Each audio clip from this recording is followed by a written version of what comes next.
అధ్యక్ష, గౌరవ సభ్యులు చెప్పినట్లు 2018, 2023లో నోటిఫికేషన్ జరిగింది. అధ్యక్ష, 2023 నోటిఫికేషన్ వచ్చే గల కోర్టు కూడా అది తప్పబడతాం జరిగింది అధ్యక్ష. ఎందుకంటే మీకు తెలుసు సబర్వాల్ జడ్జిమెంట్ ఉంది. వర్టికల్ హారిజాంటల్ రిజర్వేషన్ అనేది మనం పాటించాల్సిన అవసరం ఉంది. అది సరిగా పాటించకుండా నోటిఫికేషన్ ఇచ్చారు కనుకనే అది ముందరికి వెళ్ళలేకపోయింది అధ్యక్ష. ఇప్పుడు మేము మన ఏఏజీ గారితో కూడా నేను ఇప్పటికీ 3 సార్లు మీటింగ్ పెట్టుకున్నాను. మనం డీటెయిల్గా మేము డిస్కస్ చేస్తాం కూడా జరిగింది. దీనిపైన ఫ్రెష్ నోటిఫికేషన్ ఇవ్వాలి నిర్ణయం మేము తీసుకుని యుద్ధ ప్రాతిపదికంగా ఈ పెండింగ్ పోస్ట్ ఏదైతే ఉందో రాబోయే 3 సంవత్సరాలు భర్తీ చేయాలని నిర్ణయం కూడా ప్రభుత్వం తీసుకుందని గౌరవ సభ్యులకు నేను తెలియజేస్తున్నాను అధ్యక్ష. రెండో విషయంకి వచ్చే గల ప్రధానంగా గత ప్రభుత్వంలో రాజకీయ కోణాల్లో కొన్ని అపాయింట్మెంట్స్ జరిగినాయి.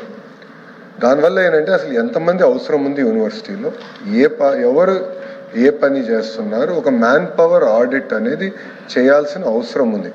అది మొన్న జరిగిన వైస్ ఛాన్సలర్స్ కాన్ఫరెన్స్లో గౌరవ ఛాన్సలర్ గారు, గవర్నర్ గారు స్వయంగా అక్కడ డిస్కషన్లో కూడా పాల్గొన్నారు. అక్కడ మేము చాలా స్పష్టంగా చెప్పింది, ఒక మ్యాన్ పవర్ ఆడిట్ చేయండి, ఏ ప్రోగ్రామ్స్ ఉన్నాయి, ఏ ప్రోగ్రామ్స్కి ఎంతమంది అవసరమో, ఎంతమంది ఉన్నారు, దాన్ని ఎట్లా ముందలు తీసుకెళ్ళాలి, ఆ ప్రోగ్రామ్ని ఎలా బలోపేతం చేయాలని దానిపైన కూడా మేము చదువుతాం జరుగుతుంది అధ్యక్ష.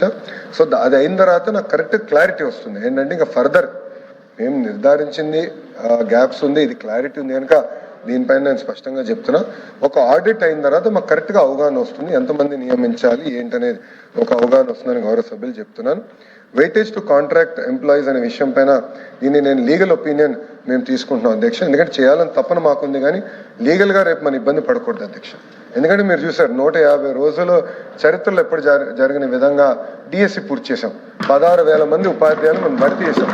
దానికి కారణం ఏంటంటే గతంలో జరిగిన నోటిఫికేషన్స్ అని మేము తీసుకున్నాం, కోర్టులో ఎందుకు ఇబ్బందులు పడ్డామనేది కూడా తీసుకున్నాం.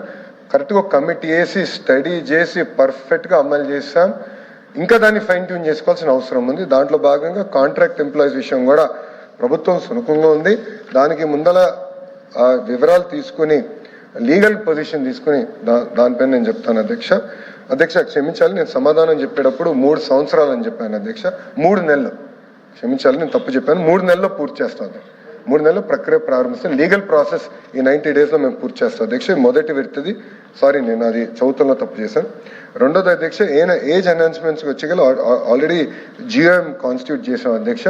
జియోఎంలో డిస్కషన్ జరుగుతుంది. అది జియోఎం క్లారిటీ ఇచ్చిన తర్వాత గౌరవ సభ్యులు తెలియజేస్తున్నారు అధ్యక్ష. అంతేకాకుండా అధ్యక్ష, ఇది ప్రజాప్రభుత్వం, ప్రజల సమస్యలు పరిష్కరించడానికి మేము ఉన్నాం. నేను కూడా కమిషనర్ గారికి క్లియర్గా చెప్పాను. మన స్కూల్ ఎడ్యుకేషన్ అయితే ప్రతి వారం సంఘాలని కలుస్తున్నారు.